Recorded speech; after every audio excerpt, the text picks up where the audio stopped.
So the next morning, you guys have a mask for Lawry and you're ready to go. Paul, I'm gonna say that you found yourself a velvet case, like one meant to carry a dagger or something like that. It locks from the outside. It'll be a lot safer for Sprinkles to go into than a lantern, which has got glass and is probably gonna get destroyed if you bury it. Oh, good.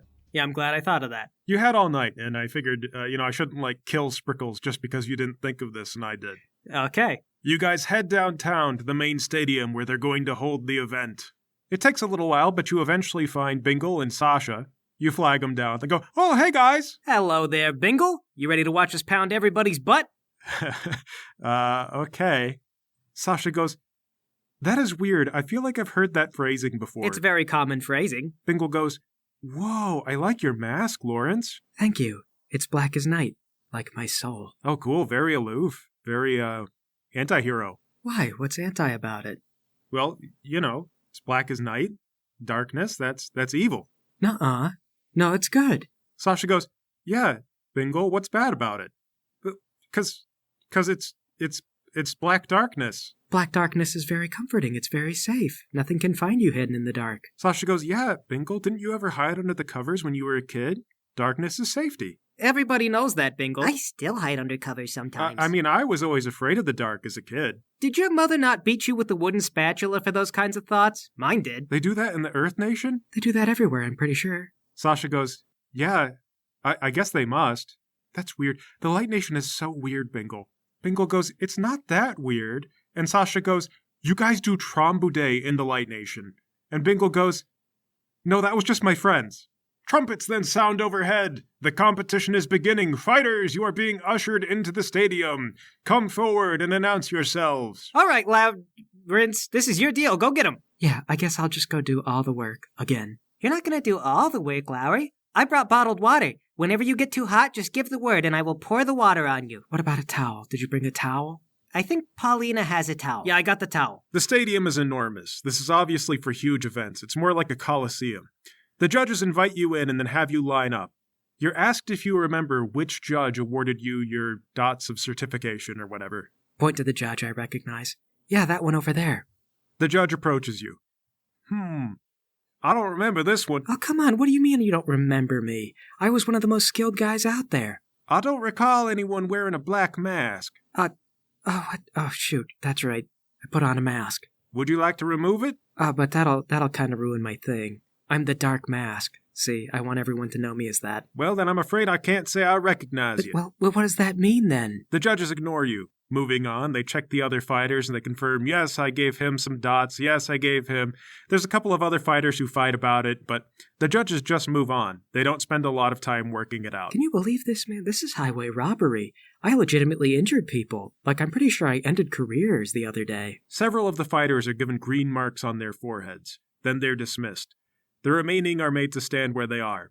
An official comes out and says, "Those who could be verified have been verified. The remaining are a matter of a question." This is so not fair. As per our tradition, these fighters must prove themselves here and before your very eyes, in a trial via free-for-all. The crowd cheers. Don't worry, Lawry, you got this. Yeah, Lawry, make 'em lick your feet. I don't want to do that. That doesn't sound sanitary. For who? For you or them? For anybody. Who knows what kind of germs these earth yokels have? It's true, he could get athlete's foot. Is that how you get athlete's foot? Man, I got some questions for my dad when we get home. Why, has your dad got athlete's foot? No, I do. Then why are you asking your dad? I don't know. He's a smart guy.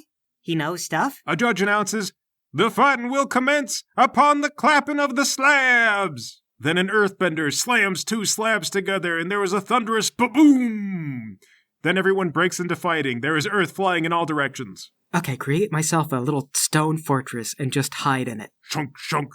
Lawry summons up a little stone fortress and then just waits it out. It is a free-for-all, so this is incredibly effective. Everybody around you, Lawry, is breaking limbs. You hear screams of pain from outside your fortress.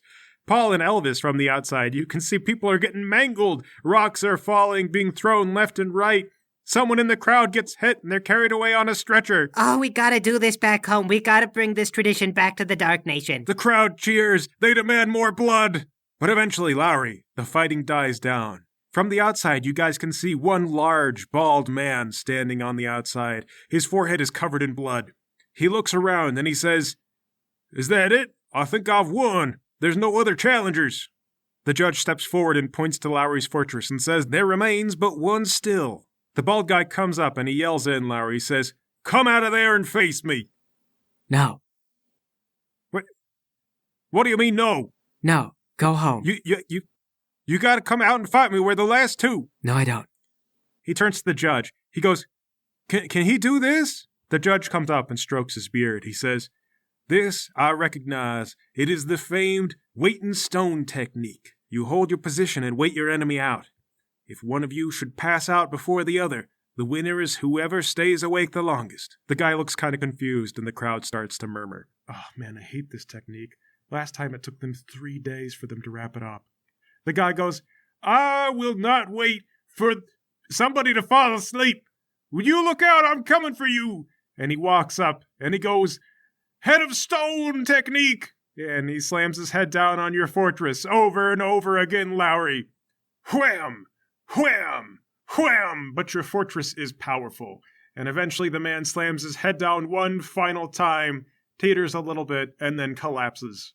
A judge walks out into the field and says, "That concludes the free-for-all." And the crowd cheers. Maybe not because it was a great fight, but, they're just glad they don't have to wait another 3 days. "You can come out now, sir. You've won." Oh, okay. I come out of the fortress. What was your name again? Call me Dark Mask. "I present to you the winner of the free-for-all, Dark Mask." The crowd cheers. "And now you may advance to the proper fighting, Dark Mask. You've proven yourself. The rest must leave." And of course, everyone is injured and incapacitated, so they're more dragged out on stretchers. Jeez, can you imagine a nation like this trying to offer universal health care? Wait, that's an option? Oh no, I'm just saying, in theory. Can you imagine? Oh my god, I'd never thought about universal health care before. Lawry, you get down from the stage, and Bingle's there waiting. "Wow, Mr. Lawrence, that was fantastic. I was worried that you were all about the brawn, but I see that you also know how to wait and listen, which I've read is one of the fundamental things about Earth Mastery." Oh, yeah, that and falling down like a ton of bricks. The two kind of go hand in hand, though. "Guys, that criminal from before walks up behind you. He says, 'Howdy, y'all.'" Oh, jeez. What, do you just materialize out of the shadows? "Now just walk out from the crowd. I know how to blend in." Obviously. Gee, what do you want? Here, can I talk to you in private? I don't want the kids to see us doing, criminal transactions. "Yeah, sure. Okay, so, buddy, I figured out what we want you to do. Now, we're going to need you. We've looked at the bracket. I believe that your friend, he's seated because he won the free-for-all, so that means he's going to be fighting the blind 12-year-old. She also wears a mask, so that'll be fun. And then after that, the Obliterator.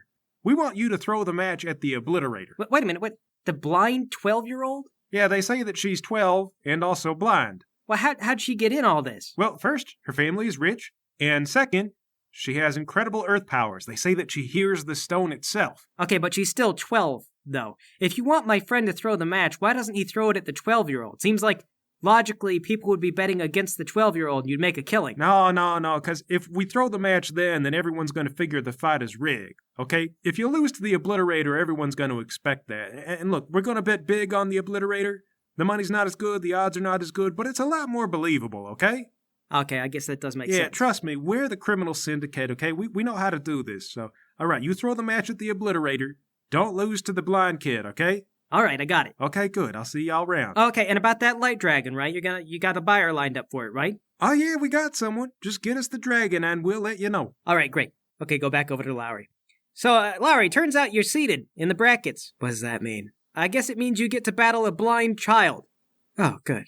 Well, that seems fair after making me fight 30 people at once. Yeah, I mean, you didn't really fight anybody, but, I did. I fought them through passivity and refusal to fight. That's a form of fighting. Yeah, they call that butt style. I fought him butt style. I thought that's what we're all about. We're more about pounding butts, Lawry. We could be about butts more generally. I don't know. What about instead of constantly talking about pounding Bingle in the butt, we just talk about butting Bingle? We're gonna butt it. All right. Let's not get too stuck up on the butt thing. I just really want to rephrase how we talk about butts and pounding them. Look, let's talk about how we're gonna steal that light dragon, okay? I'm gonna go in there, I'm gonna take that dragon from Bingle, and I think I want you to bury him just before your fight. No, during the fight with the Obliterator, right? The whole place should get rocked, you should have plenty of cover, dust everywhere, should be good.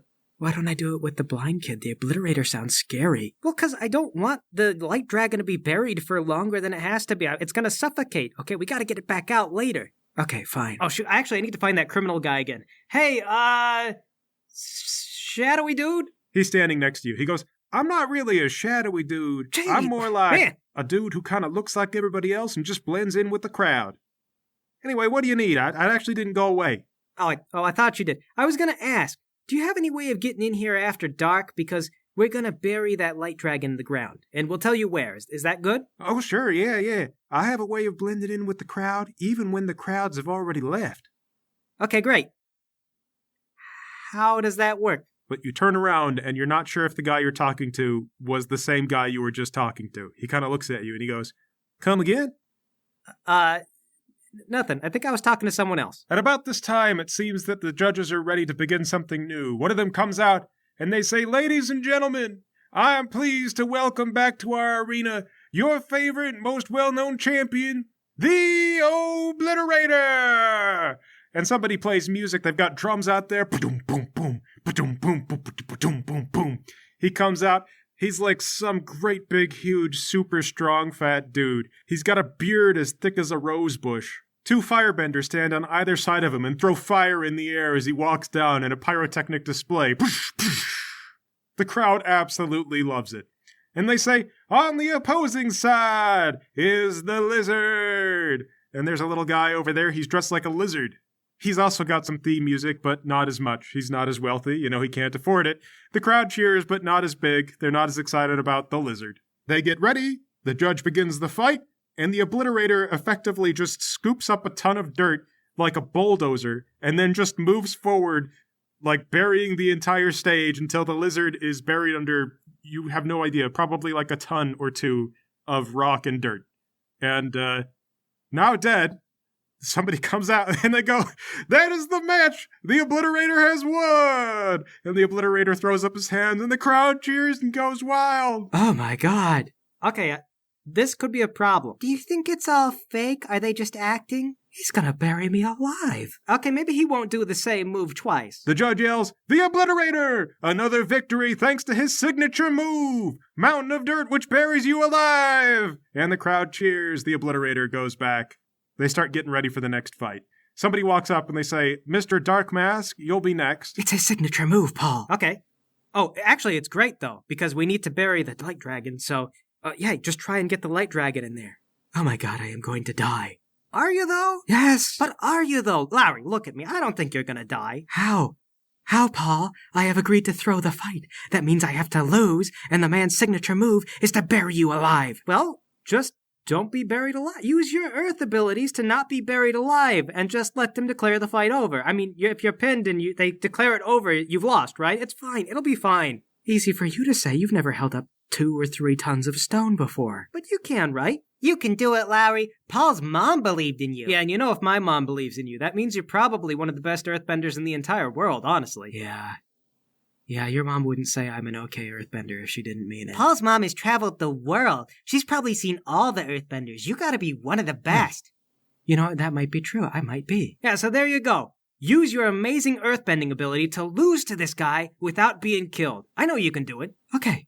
Yeah, you're right. Okay, Mr. Dark Mask, are you ready? We're about to announce the combatants. Huh? Oh, yeah. Against the Obliterator? No, you and the blind 12-year-old are first. And then, if you win, you'll fight the Obliterator. Oh, okay, yes. Bring out the small child. Great.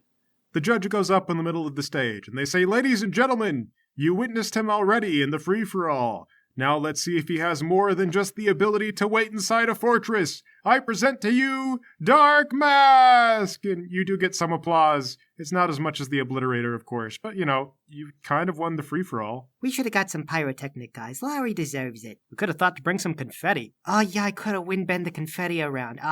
And in the other corner, the blind 12-year-old! And a small 12-year-old comes down. They are clearly blind. They have cataracts in their eyes so thick you can see them as they walk down. Her eyes are basically pitch white. Oh, wow. The judge brings you both out to the middle of the ring.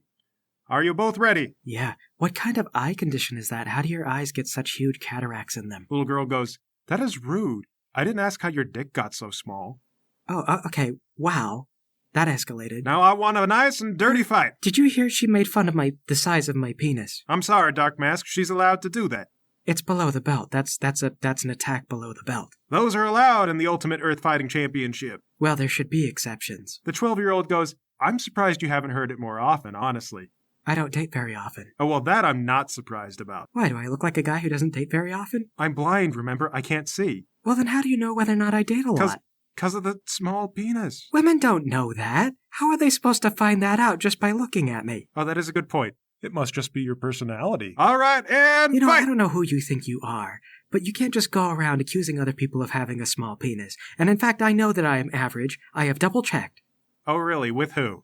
It is not important who. You know, we have such a thing as called locker rooms. I was in the military, you know. Well, that would explain the homoerotic vibes I'm getting. No, it doesn't. It would explain why I would have a drug problem, maybe, but it has nothing to do with homoeroticism. That's only some of the guys. Okay, to be honest, I'm 12. I don't really know a lot about the military. Obviously, your insults are not very sharp. They're very poorly honed. Well, aren't they, though? I could swear I've heard people joking. Maybe the Navy. Actually, you know what? You have no idea what you're talking about. I'm going to come to the defense of the Navy. That's right. I'm going to stoop that low. I'm going to say that they're probably less homoerotic than you are.